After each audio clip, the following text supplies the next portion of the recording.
ఒక big breaking అయినటువంటి వార్త అందుతా ఉంది. ముఖ్యంగా ఇద్దరు ఎమ్మెల్యేలు, ఒక పక్కన జగిత్యాల ఎమ్మెల్యే డాక్టర్ సంజయ్, ఇంకొక పక్కన హుజరాబాద్ ఎమ్మెల్యే పాడి కౌశిక్ రెడ్డి.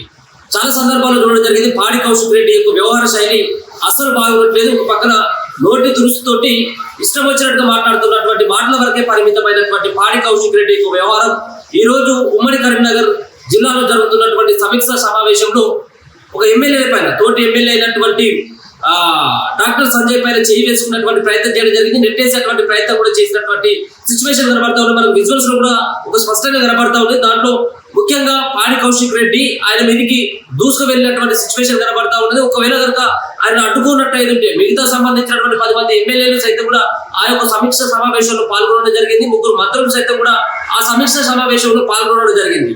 అక్కడ ఉన్నటువంటి జిల్లా యొక్క అభివృద్ధి కోసం ఆయా సంబంధించినటువంటి నియోజకవర్గాల్లో ఎలాంటి డెవలప్మెంట్ చేసుకోవాలన్నటువంటి ఉద్దేశంతో పెట్టినటువంటి సమీక్షా సమావేశంలో ఇటీవల పార్టీ మారినటువంటి జగిత్యాల ఎమ్మెల్యే అయినటువంటి డాక్టర్ సంజయ్ వ్యవహార శైలి పట్ల పాడి కౌశిక్ రెడ్డి తీవ్రమైనటువంటి అసహనం వ్యక్తం చేయడం జరిగింది, ఆగ్రహం వ్యక్తం చేయడం జరిగింది.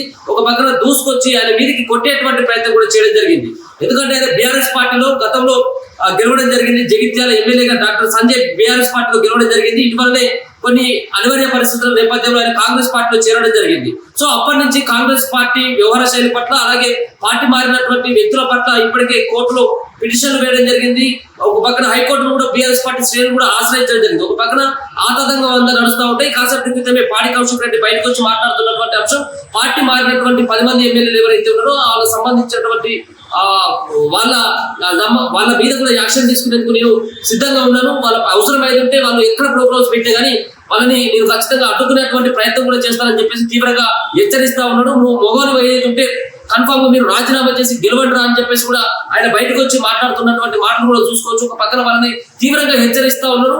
ఆ సంబంధించినటువంటి ఏదైతే దాడి చేసిన తర్వాత బయటకు వచ్చి ఎక్కడ కూడా ఆయన పాశ్చాత్య పడ్డట్టుగా ఎక్కడ కూడా కనబడట్లేదు. నేను చేసింది రైట్ అన్నటువంటి తీరుగానే ఆయన ప్రవర్తిస్తూ ఉన్నాడు. ఎక్కడ మీరు 10 మంది ఎమ్మెల్యేలు, పార్టీ మారినటువంటి ఎమ్మెల్యేలు కేసీఆర్ పెట్టినటువంటి భిక్షతోటి, కేసీఆర్ ఇచ్చినటువంటి బీఫామ్ తోటి గెలిచినటువంటి మీరు అలా మాట్లాడింది, మీరు సభల సమావేశాల్లో పాల్గొనదు, ఏ హక్కుతో వచ్చి మీరు మాట్లాడుతూ ఉన్నారు, మీరు స్టేజ్ మీద కూర్చున్నటువంటి హక్కు మీకు ఎవరు కలిగించిందో అని చెప్పేసి కూడా తీవ్రమైనటువంటి పద్ధజాలంతో పాడి రెడ్డి వ్యవహరిస్తున్నటువంటి తీరు మాత్రం యావత్తు తెలంగాణ రాష్ట్రంలో ఉన్నటువంటి అధికార పక్షాన్ని, అలాగే ప్రతిపక్షంలో ఉన్నటువంటి బీఆర్ఎస్ పార్టీ నేతలు సైతం కూడా సహించట్లేదు. చాలా సందర్భాల్లో గవర్నర్ అవమానించడం జరిగింది, ఒక పక్కన స్పీకర్ అవమానించడం జరిగింది, చాలా సందర్భాల్లో ఆయా సంబంధించిన మంత్రులను అవమానించడం జరిగింది.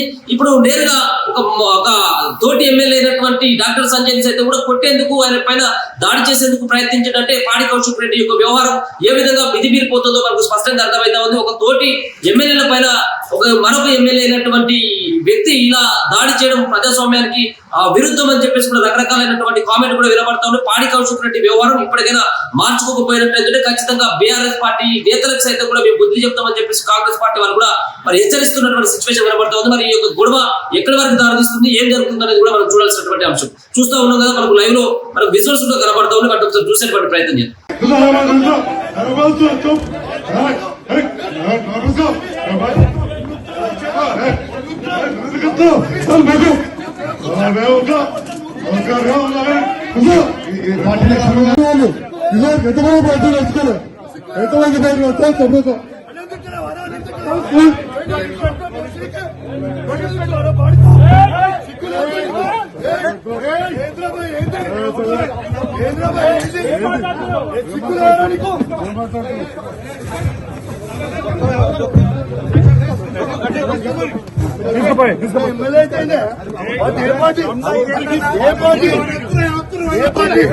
మాట్లాడదు, ఏ మీటింగ్ అయినా మాట్లాడదు, అరే బైక్ మాట్లాడదు, మాట్లాడదు మా పార్టీ మాట్లాడు, మా పార్టీ మాట్లాడు, జగిత్యాల మాట్లాడు.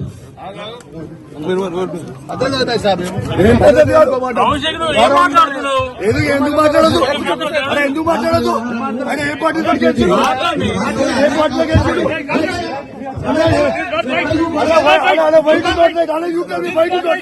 you tell me why you don't like,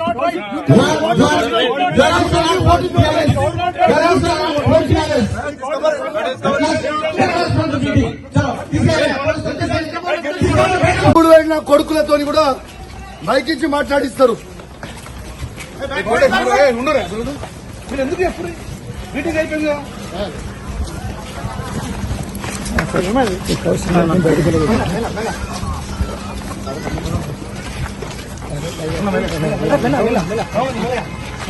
బండి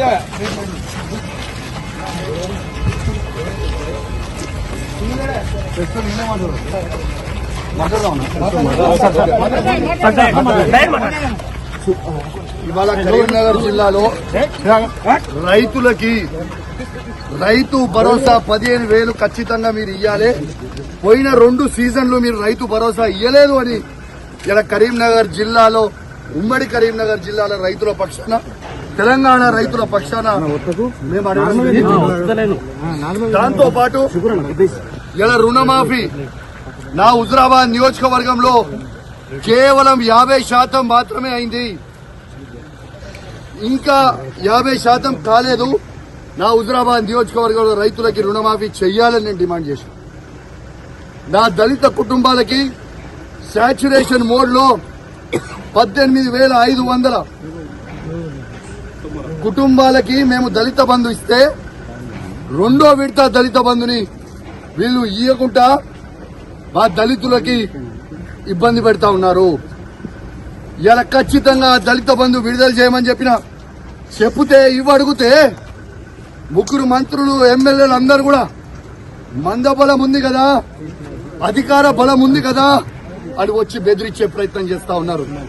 మీరు బెదిరిస్తే భయపడేటోడు ఎవడు లేడీడా. ఖచ్చితంగా కేసీఆర్ గారి పక్షాన మేము నిలబడతాం. కేసీఆర్ గారు ఏ విధంగా అయితే రైతులకి 1,00,000 కోట్లు ఇచ్చిండో మేము రైతుల పక్షాన నిలబడతామని మాట ఇచ్చాం. అదే విధంగా మేము మాట ఇచ్చినట్టు నిలబడతా ఉన్నాం. ఎందుకు ఈ దౌర్జన్యం అని అడుగుతా ఉన్నాను. మంత్రులు ఎమ్మెల్యేలు అధికారులు సాక్షిగా నేను ఒక ఎమ్మెల్యేగా ఉన్నా ఎట్లా బయట పట్టుకొని నూకేస్తున్నారో ఒక్కసారి మీ అందరు కూడా చూడండి విజ్ఞప్తి చేస్తాను. ఒక దొంగ అయిన జగిత్యాల ఎమ్మెల్యే డాక్టర్ సంజయ్ ఎట్లయితే అమ్ముడు పోయిండో సిగ్గులేనోడు అమ్ముడు పోయినోడు ఎట్లా అమ్ముడు పోయినవరా అని మేము అడిగితే మైకిచ్చుకొని నువ్వు ఏ పార్టీ అంటే కాంగ్రెస్ పార్టీ అంటూ. మరి నిజంగా నువ్వు అంత పొగలువే అయితే డాక్టర్ సంజయ్ జగిత్యాల ఎమ్మెల్యే నువ్వు రాజీనామా చేయి. అదే కాంగ్రెస్ బీఫామ్ మీద కేసు చూపి చాతగాని దద్దమ్మలాగా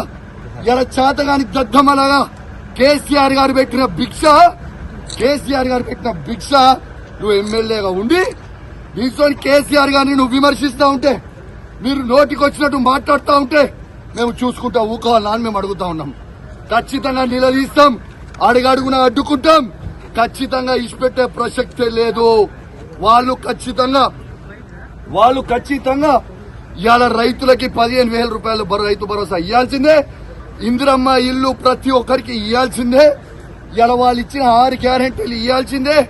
వాళ్ళు భయపెట్టించి దౌర్జన్యాలు చేస్తే భయపడే ప్రసక్తే లేదు. ఖచ్చితంగా వాళ్ళు ఇచ్చే 6 గ్యారెంటీల హామీలు ఖచ్చితంగా వాళ్ళు ఇచ్చే వరకు వాళ్ళని ప్రశ్నిస్తూనే ఉంటాం. 420 హామీలు ఇచ్చే వరకు ప్రశ్నిస్తూనే ఉంటాం. మీరు కేసులు పెట్టి మమ్మల్ని ఇబ్బంది పెట్టి భయపట్టియాలనుకుంటే మీతోని కాదు, మీ తాత జేజమ్మతో కూడా కాదని చెప్పి అధికారులకు కూడా చెప్తా ఉన్నాను, హెచ్చరిస్తా ఉన్నాను. తస్మాత్ జాగ్రత్తగా ఉండుర్రి. మీరు ఇష్టం వచ్చినట్టు మీరు చేస్తా ఉన్నారు. 3 ఏళ్ల తర్వాత మళ్ళా కేసీఆర్ గారు ముఖ్యమంత్రి కాక తప్పదు. ఎవరు కూడా ఇలా ఎక్స్ట్రా చేస్తున్న అధికారులని ఎవరిని కూడా ఇచ్చిపెట్టాం. అది కూడా గుర్తుపెట్టుకోండి అని చెప్తా ఉన్నాం. ఇవాళ మేము కొట్టాడేది ప్రజల పక్షాన. ఇవాళ పోలీసు వాళ్ళని కూడా అడుగుతా ఉన్నాను, మీకు కేసీఆర్ ఏం తక్కువ చేసిండమ్మా?